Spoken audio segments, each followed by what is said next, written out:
गीता जो पहली बार पढ़ रहा हूँ, तो मुझे ऐसा नहीं कि हर सब कुछ समझ में आ रहा है, नहीं। जैसे अगर 6 पेजेज़ पढ़ता हूँ, तो उसमें से कोई 1 पैरा समझ में आता है। मतलब अल्टीमेटली पूरी तरीके से हर पेज, हर लाइन, हर वर्ड का मतलब मुझे नहीं समझ में आ रहा ऑनेस्टली।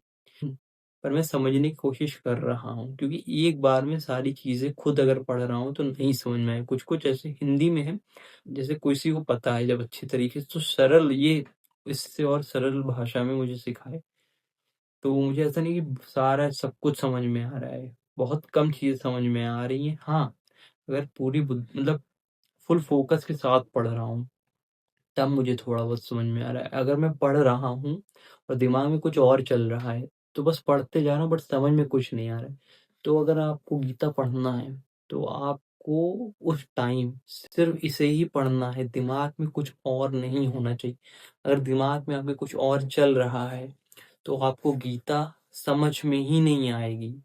जैसे मैं पढ़ता हूँ, बीच-बीच में दिमाग कहीं और चला जाता है, तो फिर कॉन्शियसली मैं उसे वापस लाता हूँ कि यार ये तो कहीं और चला गया। तो मैं बहुत फ़ोकस के साथ एक-एक चीज़ पढ़ता हूँ, तब मुझे थोड़ा बहुत समझ में आता है। अगर आप बस ऐसे पढ़ते जा रहे हैं, फ़ोकस के साथ नहीं पढ़ रहे हैं, दिमाग में कुछ और चल रहा है, तो आपको कुछ भी समझ में नहीं आएगा। तो इसलिए पूरी फ़ोकस के साथ कुछ भी जैसे पढ़ना है, तो पूरी फ़ोकस के साथ उस टाइम उसी चीज़ को करिए, तो ही उसका रिज़ल्ट आएगा।